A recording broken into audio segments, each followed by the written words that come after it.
보는 이마다 주 생각하리. 너 성결케 위해 주 따라가고 일 다급하여도 당황치 말고 참 즐거울 때나 또 슬플 때나 너 주님만 믿고는 따라가라.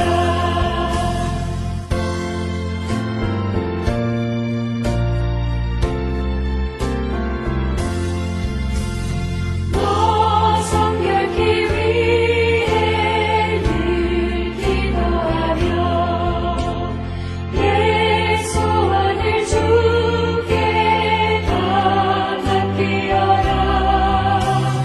너 성령을 받아 주 섬겨 살면 저 천국에 가서 더 잘 섬기리.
우리가 마음의 뿌림을 받아 악한 양심으로부터 벗어나고 몸은 맑은 물로 씻음을 받았으니 참마음과 온전한 믿음으로 하나님께 나아가자. 아멘. 전능하사 천지를 만드신 하나님 아버지를 내가 믿사오며 그 외아들 우리 주 예수 그리스도를 믿사오니 이는 성령으로 잉태하사 동정녀 마리아에게 나시고 본디오 빌라도에게 고난을 받으사 십자가에 못 박혀 죽으시고 장사한 지 사흘 만에 죽은 자 가운데서 다시 살아나시며 하늘에 오르사 전능하신 하나님 우편에 앉아 계시다가 저리로서 산자와 죽은 자를 심판하러 오시리라. 성령을 믿사오며 거룩한 공예와 성도가 서로 교통하는 것과 죄를 사하여 주시는 것과 몸이 다시 사는 것과 영원히 사는 것을 믿사옵나이다. 아멘.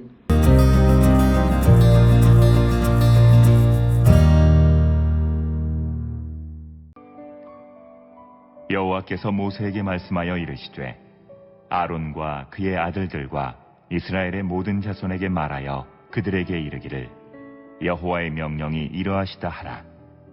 이스라엘 집의 모든 사람이 소나 어린 양이나 염소를 진영 안에서 잡든지 진영 밖에서 잡든지 먼저 회막문으로 끌고 가서 여호와의 성막 앞에서 여호와께 예물로 드리지 아니하는 자는 피 흘린 자로 여길 것이라. 그가 피를 흘렸은즉 자기 백성 중에서 끊어지리라. 그런즉 이스라엘 자손이 들에서 잡던 그들의 제물을 회막문 여호와께로 끌고 가서 제사장에게 주어 화목제로 여호와께 드려야 할 것이요 제사장은 그 피를 회막문 여호와의 제단에 뿌리고 그 기름을 불살라 여호와께 향기로운 냄새가 되게 할 것이라. 그들은 전에 음란하게 섬기던 순념소에게 다시 제사하지 말 것이니라. 이는 그들이 대대로 지킬 영원한 규례니라. 너는 또 그들에게 이르라. 이스라엘 집 사람이나 혹은 그들 중에 거류하는 거류민이 번제나 예물을 드리되 회막문으로 가져다가 여호와께 드리지 아니하면 그는 백성 중에서 끊어지리라.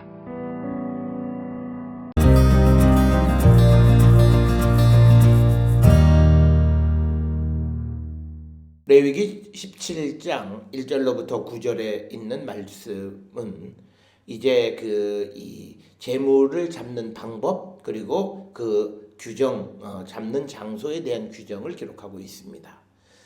레위기 17장은 레위기 17장부터 26장까지 소위 성결법전 전체의 서론과 같은 역할을 하는 그런 부분이 되겠고, 그것의 1절부터 9절은 재물을 잡는 장소와 방법에 관한 규정, 그리고 10절부터 16절은 피를 먹는 것을 금지하는 내용으로 기록이 되어져 있습니다. 특별히 17장 1절 2절에 있는 말씀, 특히 17장 1절에 여호와께서 모세에게 말씀하여 이르시되라고 하는 이 표현은 레위기서에서 새로운 주제가 시작되어질 때, 즉 새로운 규정을 전달할 때 주로 사용하는 그런 아주 전형적인 어구가 되겠습니다. 그래서 여호와께서 모세에게 말씀하셨다. 그러면서 그 말씀을 받아들이는 수신인이 누구냐? 2절에 아론과 그의 아들들, 즉 제사장들을 얘기하는 것, 그리고 이스라엘의 모든 자손에게 말하여 그들에게 이르기를 여호와의 명령이 이러하시다 하라. 이렇게 기록이 되어져 있습니다. 즉 모세를 통하여 주시는 것이 여호와의 하나님의 명령이다라고 하는 겁니다. 특별히 고대 사회 이스라엘뿐만 아니라 메소포타미아 등지에서는 어떤 사람들이 지켜야 되는 규정이나 율법이나 또는 법전 이런 것들은 전부 다 자기들이 섬기는 신이 수여하는 것으로 그렇게 인식하고 있었습니다. 그래서 우리가 잘 아는 함무라비 법전에서도 보면 함무라비 왕이 자기가 섬기던 마르둑 신으로부터 법들을 수여받았다, 이렇게 서론에서 기록하고 있는 것을 봅니다. 따라서 오늘 주시는 본문에서 이제 여호와께서 모세를 통해서 이스라엘 백성들에게 주시는 그 규정이 여호와의 명령이다라고 이렇게 기록을 하고 있습니다. 그러면서 이제 3절에서는 이제 그 내용을 구체적으로 설명을 합니다. 즉 이스라엘 집의 모든 사람이 소나 어린 양이나 염소를 진영 안에서 잡든지 진영 밖에서 잡든지, 즉 이 말씀의 의미는 동물을 어디서 잡든지 간에라고 하는 그런 의미로 우리가 이해할 수 있고, 여기서 말하는 진영이라고 하는 것은 이스라엘 사람들이 거주하는 것을 중심으로 그 거주지 안과 밖으로 나눌 수 있습니다. 특별히 이 진영 안 그리고 진영 밖은 특별히 5절에 등장하는 들에서 동물을 잡는 것을 의미합니다. 이 진영에 대해서 그 유대인 랍비인 라시는 이 레위기에 나오는 진영 혹은 진을 세 종류로 나눕니다. 하나는 여호와의 현현이 나타나는 곳, 가장 거룩한 것이고, 그리고 그 둘레에 그 여호와를 위해서 일하는 레위인들의 진이 있고, 그리고 그 사방에 이제 이스라엘 사람들의 진이 있다, 이렇게 설명을 하고, 오늘 주시는 이 본문 3절의 진영 안 진영 밖의 기준은 이스라엘 사람들이 거주하는 그 진을 기준으로 안과 밖, 그러니까 어디서 소나 어린 양이나 염소를 잡든지 이런 뜻이 되겠습니다. 그래서 4절에 먼저 회막문으로 끌고 가서 여호와의 성막 앞에서 여호와께 예물로 드리지 아니하는 자는 피 흘린 자로 여길 것이라. 그래서 그가 피를 흘렸은즉 자기 백성 중에서 끊어지리라. 즉 동물을 잡을 때 먼저 하나님 앞에 이것을 화목제물로 드리지 않으면 그것은 피 흘린 것과 같은 것이다 라고 설명을 하고, 피를 흘렸으면 자기의 피로 대가를 지불해야 된다라고 하는 거죠. 이러한 생각은 창세기 9장 6절에 다른 사람의 피를 흘린 자는 자기의 피를 흘리게 될 것이다 라고 하는 말씀과 같은 맥락의 말씀이 되겠습니다. 특별히 4절에 기록되어 있는 여호와의 성막이라고 하는 이 구절은 이것을 직역하면 여호와의 처소, 즉 하나님의 거주지라고 하는 그런 의미가 강조되어져 있어서 성전 혹은 성막에 하나님의 거주지라고 하는 그런 의미가 강조되어져 있음을 우리가 알 수 있습니다. 5절에서는 이스라엘 자손이 들에서 잡던 그들의 제물을 회막문 여호와께로 끌고 가서 제사장에게 주어 화목제로 여호와께 드려야 할 것이다. 그래서 5절에서는 진영 밖에서 잡던 그 제물도 이제 회막문 여호와께로 끌고 가서 제사장에게 화목 제물로 여호와께 드려야만 한다라고 하는 겁니다. 그래서 오늘 주시는 본문 6절에서는 제사장이 그때 받은 그 제물을 하나님 앞에 드리는 방식을 요약적으로 기록하고 있는데, 즉 그것은 6절에 있는 말씀은 화목제를 드리는 방식을 기록하고 있는데, 원래 화목제를 드리는 방식은 레위기 3장 1절로부터 5절에 기록이 되어 있습니다. 오늘 우리가 읽은 레위기 17장 6절은 레위기 3장 1절로부터 5절에 있는 말씀을 축약적으로 기록하고 있습니다. 그래서 그 피를 회막문 여호와의 제단에 뿌리고라고 하는 말은 레위기 3장 2절의 말씀을 축약한 것이고, 그 기름을 불살라라고 하는 것은 레위기 3장 3절과 4절의 말씀을 축약한 것이고, 마지막 여호와께 향기로운 냄새가 되게 할 것이라는 레위기 3장 5절을 요약적으로 기록한 겁니다. 따라서 6절은 제사장들이 화목제를 여호와께 드리는 방법에 대해서 간략하게 기록하고 있습니다. 그러면서 17절에 그들은 전에 음란하게 섬기던 숫염소에게 다시 제사하지 말 것이니라. 이는 그들이 대대로 지킬 영원한 규례다. 오늘 주시는 본문에서 그 숫염소 사일로 기록되어 있고 복수형인 스아림인데, 이 사일은 털 달린 귀신으로도 이해할 수 있습니다. 그래서 이 7절의 숫염소 대신에 염소 모양의 귀신으로 번역하는 게 훨씬 더 확실하게, 그러니까 숫염소, 그러니까 털 달린 그 귀신 모습을 만들고 거기에 제사를 드리는 겁니다. 그런데 그것이 왜 음란한가라고 하는 것은 이 7절에 자신을 더럽히는 염소 모양 귀신을 섬기지 말라는 거죠. 그렇게 될 때 그 순염소를 이제 털 달린 귀신으로 우리가 번역을 하면 그 털 달린 귀신에게 제사하는 그것이 음란한 것이 되는 거죠. 그래서 7절에 있는 그 순염소에게 제사하는 것이 왜 음란한가라고 하는 질문에 대한 대답도 우리가 할 수 있다라고 하는 겁니다. 그래서 자신을 더럽히는 염소 모양의 귀신을 섬기지 말라라고 하는, 그래서 중세 랍비인 라시는 이 순염소를 귀신, 데몬으로 이렇게 번역을 하면서 신명기 32장 17절에 귀신들에게 제사하지 말라고 하는 것과 같은 맥락에서 이해한다.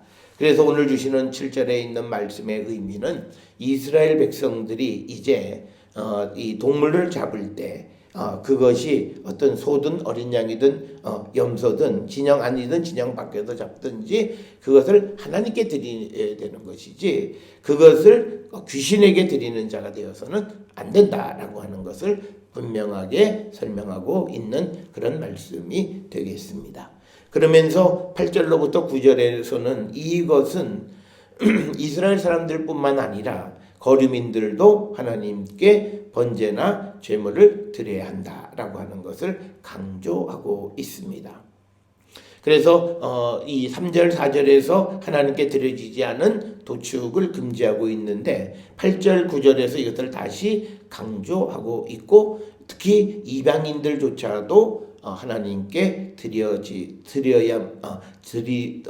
제물을 드리는 자가 되어야 한다라고 하는 것을 강조하고 있습니다.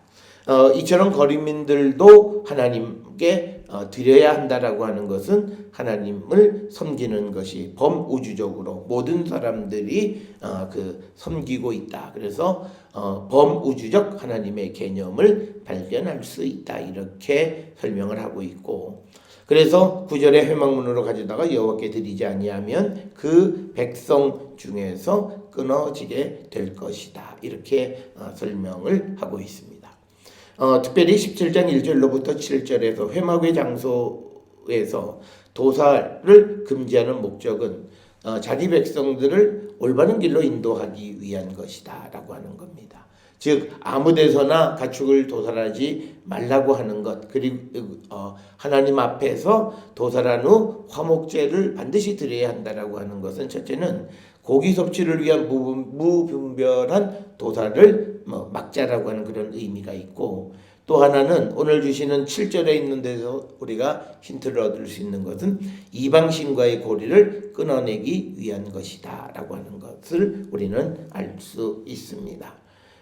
그래서 우리가 언약의 백성들은 하나님께 번제나 제물을 드릴 때 반드시 회막문으로 가져다가 하나님께 드려야 됨을 우리에게 가르쳐 줍니다.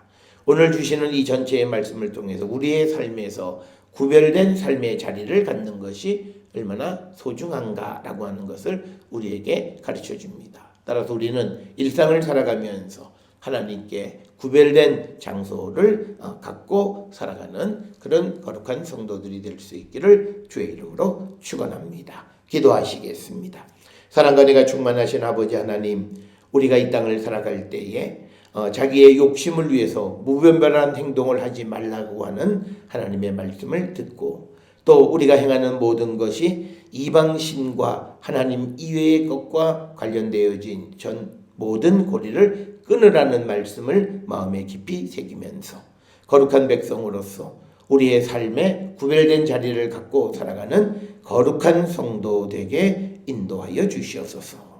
예수님의 이름으로 기도드렸사옵나이다. 아멘.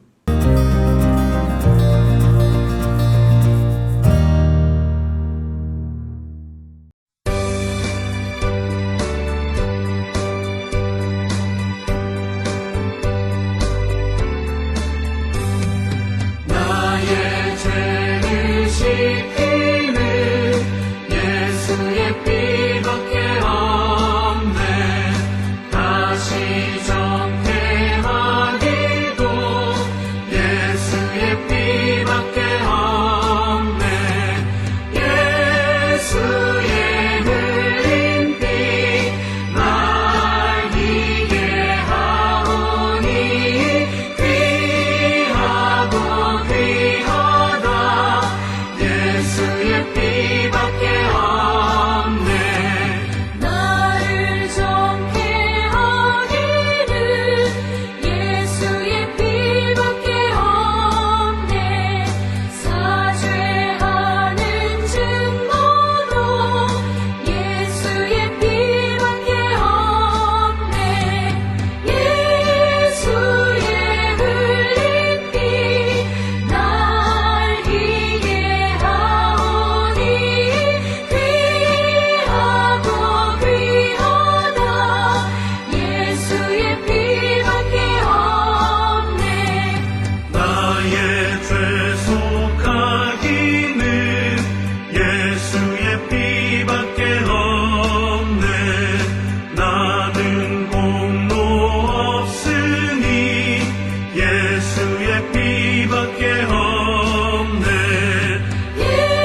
기도하시겠습니다.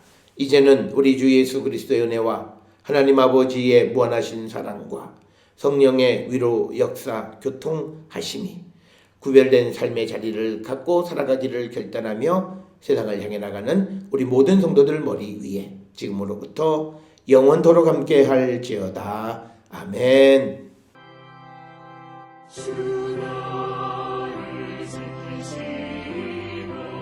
그 얼굴을 내게 돌리시고